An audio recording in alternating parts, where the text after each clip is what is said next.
OU circular పైన మనతో మాట్లాడేందుకు ఉద్యమకారులు గాదయ్య గారు ఉన్నారు. ఒకసారి వారితో మాట్లాడదాం. సరే ఎట్లా చూస్తారు? అక్కడ ఎలాంటి ధర్నాలు, నిరసనలు తెలపకూడదంటూ అక్కడ ఉన్నటువంటి వీసీ ఉస్మానియా యూనివర్సిటీకి సంబంధించి ఒక సర్క్యులర్‌ని జారీ చేయడం జరిగింది. ఏం చెప్తారు సార్ దీనికి సంబంధించి? ఇది చాలా బాధాకరమైంది. చాలా అవమానకరమైంది. అసలు తెలంగాణ తెచ్చుకున్న తర్వాత పురిటిగడ్డ అయినటువంటి ఉద్యమాల కేంద్రమైనటువంటి రాష్ట్ర సాధనకి వేదికైనటువంటి ఉస్మానియా యూనివర్సిటీ విశ్వవిద్యాలయంలో ఇటువంటి ఆంక్షలు రావడం అనేది ఒక రకంగా చాలా బాధాకరమైంది.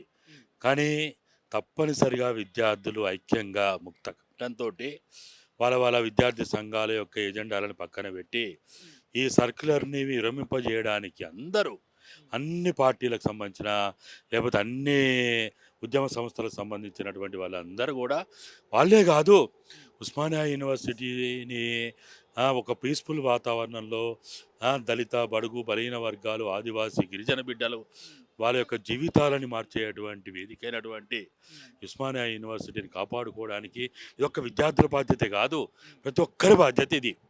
నా దృష్టిలో అయితే ఈరోజు పాలక వర్గాలు ఆడిస్తున్న ఆటలో వైస్ ఛాన్సలర్ బలిపశువైండు అనేది నా అభిప్రాయం. అది రాష్ట్ర ప్రభుత్వమా, కేంద్ర ప్రభుత్వమా, లేకపోతే గవర్నరా? ఎందుకంటే ఒక యూనివర్సిటీ నడవాలంటే అది కేంద్ర ప్రభుత్వం, రాష్ట్ర ప్రభుత్వం, గవర్నర్ యొక్క పర్యవేక్షణలో జరుగుతూ ఉంటాయి ఇవన్నీ కూడా.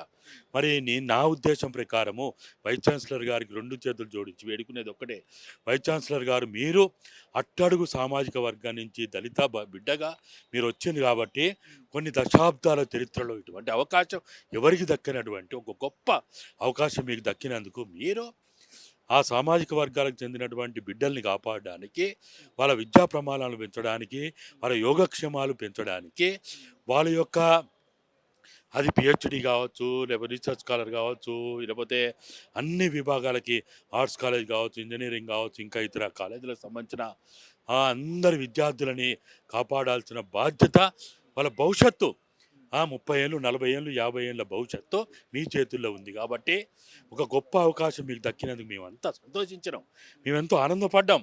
అరే ఇన్ని దశాబ్దాల చరిత్రలో ఎవరికి రాని అవకాశం వైస్ ఛాన్సలర్ గారికి వచ్చింది. ఇది చాలా అక్కడున్న విద్యార్థులకి చాలా ఉపయోగపడుతుందని అనుకున్నాం. ఇదో 3 నెలల ముచ్చటైనట్టు అయిపోయింది కాబట్టి కసాయి వాని చేతిలో మీరు బలిపశు కావద్దనేది మేము అభిప్రాయపడుతున్నాం. వీసీ ఇవ్వలేదనుకోవచ్చా? ఈ సర్క్యులర్‌ని రాష్ట్ర ప్రభుత్వం ఇచ్చిందని డౌట్ వస్తుందా? రాష్ట్ర ప్రభుత్వం అనుమతి లేకుండా, ఆదేశాలు లేకుండా, లేకపోతే వాళ్ళ యొక్క ఏదో వర్బల్గానైనా వాళ్ళతో మాట్లాడకుండా ఇటువంటి చేయరు. ఎందుకంటే ఏది అవునన్నా కాదన్నా ఎంత అది ఇండిపెండెంట్ అటానమస్ బాడీ అయినప్పటికీ నియామకాలన్నీ ఎవరు చేస్తున్నారు? ఎవరి చేతుల్లో, చెప్పు చేతుల్లో ఉన్నాయి. మనందరికీ తెలుసు కదా.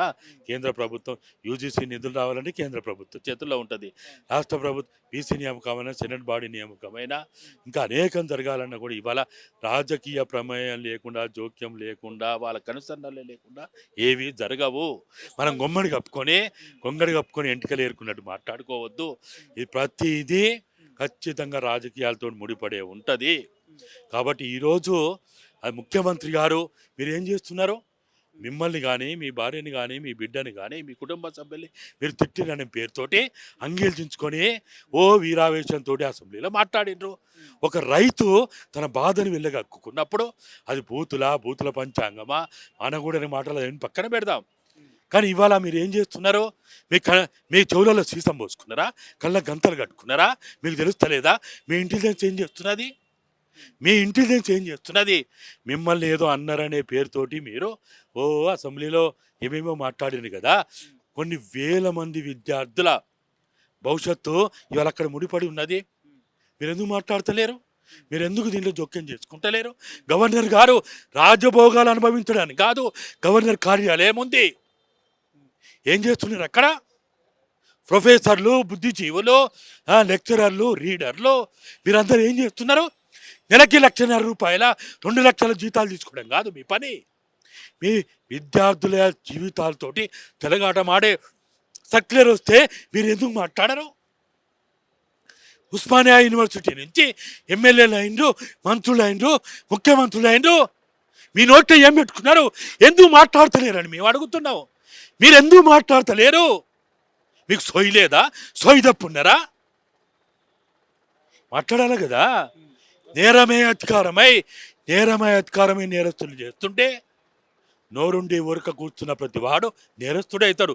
ఇవాళ జర్నలిస్టు మాట్లాడాలా, న్యాయశాస్త్రం మాట్లాడా, ఆ యూనివర్సిటీ నుంచి హైకోర్టు జడ్జిలైనటువంటి వాళ్ళు మీరు ఏం చేస్తున్నారు? సుమోటోగా ఈ సర్కారు రద్దు చేయడానికి మీరు ఎందుకు మాట్లాడతలేరు? సరే, ఇది ప్రశ్నించే గొంతుకలను నొక్కేసే ప్రయత్నమే అనుకోవచ్చా ఈ సర్క్యులర్ అంతా కూడా? ఎందుకంటే వాళ్ళ సమస్యల గురించి ఖచ్చితంగా విద్యార్థులు కావచ్చు, నిరుద్యోగులు కావచ్చు, నిరంతరం కొట్లాడుతున్నటువంటి పరిస్థితి. అంటే ఇక ముందు నుంచి అడగొద్దు, ప్రభుత్వం పైన మాట్లాడొద్దు అనే విధంగానే అనుకోవచ్చా? ఇగో ఇట్లా చాలా సర్కిల్లు వచ్చినాయి, జీవోలు వచ్చినాయి, చట్టాలు వచ్చినాయి. ఏం చేస్తాయి? అయితే ఏంది? ఇవాళ మేము అడిగేది ఒక్కటే, యూనివర్సిటీ పూర్వ విద్యార్థులైనా, యూనివర్సిటీ ప్రస్తుత విద్యార్థులైనా, మీరు ఐక్యంగా ఉండండి. మీరు సంఘాల పేరుతోటి, సిద్ధాంతాల పేరుతోటి వీటి రాద్ధాంతం చేసుకొని విడిపోవద్దు. మనం విడిపోతేనే ఓడిపోతున్నాం, మనం కలిస్తే గెలుస్తాం. మనం విడిపోవడమే మన ఐక్యతే ఇంతవరకు వచ్చింది. మనం కలిసి ఉంటే ఇటువంటి సర్క్యులర్లు వస్తాయా? మనం కలిసి ఉంటే ఇటువంటి జీవోలు వస్తాయా? మనం కలిసి ఉంటే ఇటువంటి దుర్మార్గమైనటువంటి ఆలోచనలు పాలక వర్గాలు చేయగలుగుతాయా? కాబట్టి మొదలుగా మనం కలిసి ఉండడం నేర్చుకుంటాము. విడిపోవడానికి పాలక వర్గాలు చేస్తున్న ప్రయత్నాన్ని మనం ఏదో ఒక రకంగా వాళ్ళకి అవకాశాలు ఇవ్వకుండా కలిసి ఉందాం. తప్పనిసరిగా ఈ సర్క్యులర్ని ఉపసంహరించని ఉన్నంత వరకు మీడియా అయినా, న్యాయవాదులైనా, బుద్ధిజీవులైనా, ప్రొఫెసర్లైనా, మేధావులు చెప్పబడే వాళ్ళైనా, లేకపోతే యూనివర్సిటీ పూర్వ విద్యార్థులు, పూర్వ ప్రొఫెసర్లని చెప్పబడే వాళ్ళైనా మన బాధ్యత అది. ఈ రోజు కనుక మనం మౌనం పాటిస్తే రేపు మన దాకా వస్తుంది. కానీ విద్యార్థి సంఘాలు ధర్నాలు చేస్తా ఉన్నారు, నిరసనలు చేస్తా ఉన్నారు. ఏదైతే ఈ సర్కిల్ వచ్చినప్పటి నుంచి ఇప్పటివరకు వారం రోజుల నుంచి కూడా ఓయూలోకి వచ్చే ఉద్రిక్తత పరిస్థితి ఉంది. కానీ మీరన్నట్టుగా ఉన్నత వర్గాలు కావచ్చు, లేకపోతే ఉద్యమకారులు కావచ్చు, లేకపోతే సీనియర్ నాయకులు కావచ్చు, వీళ్ళెవ్వరు కూడా స్పందిస్తలేరు. ఏమనుకోవచ్చు? మేము ఖచ్చితంగా మేము అందరికి అప్పీల్ చేసేది అదే. అది పూర్వ విద్యార్థులైనా, పూర్వ ప్రొఫెసర్లైనా, లెక్చరర్లైనా అందరూ కూడా మనందరం కలిసి వైస్ ఛాన్సలర్ దగ్గరికి పోదాం. మనందరం కలిసి ముఖ్యమంత్రి దగ్గరికి పోదాం. దాన్ని ఉపసంహరించేంత వరకు ఇక్కడి నుంచి మేము బయటికి వెళ్ళమని చెప్దాం. ఏం చేస్తారో చూద్దాం. కేసులు పెడతారా? పెట్టని. జైల్లో పంపుతారా? పంపని. అరే విద్యార్థులు 22 ఏళ్ళు, 23 ఏళ్ళు, 25 ఏళ్ళు పెళ్లి కావాల్సిన వాళ్ళు ఉద్యమాలు చేస్తుంటే తల్లిదండ్రులుగా మనం ఏం చేయాలా? బాధ్యులుగా మనం ఏం చేయాలా? మైకులు పట్టుకొని ఉపన్యాసాలు ఇవ్వడం కాదు. మనం బాధ్యతగా అక్కడికి పోదాం, మాట్లాడదాం. దళిత బిడ్డ, దళిత బానిసకొక్క బానిస అని ఇక్కడ వరకు ఎదిగినటువంటి వైస్ ఛాన్సలరు, బానిస బిడ్డ, దళిత బిడ్డ, ఇదేనా నువ్వు చేయాలి చెప్పని అడుగుదాం. నువ్వు నీ చేతిలో పాలక వర్గాలు కత్తిపెట్టి నీ తమ్ముడిని, నీ అన్నని, నీ చెల్లని, నీ అక్కని పొడుస్తూ ఉంటే ఇదేనా చేయాలి చెప్పని అడుగుదాం. ఎందుకు అడగొద్దు అని అడుగుతున్నా. ప్రిన్సిపాల్ని అడుగుదాం, వైస్ ఛాన్సలర్ని అడుగుదాం, సెనెట్ మెంబర్లను అడుగుదాం. తప్పనిసరిగా అడగాల్సిన బాధ్యత ఉంది. పాలక వర్గాలు ఏదైతే కుట్ర చేసి ఇటువంటి వర్గాల చేతుల్లో కత్తులు పెట్టి, లేకపోతే మన ఏళ్ళతోటే మన కంటూ పోల్చుకోవడానికి ప్రయత్నం చేస్తుండో ఆ కుట్రల్ని మనం అర్థం చేసుకోవాలి. ఓయూ అనేది చాలా ప్రత్యేకంగా చూస్తాం సార్. తెలంగాణ ఉద్యమం అప్పుడే అక్కడ ఒక పెద్ద పోరాటాలు కానీ అవన్నీ చూసినాం.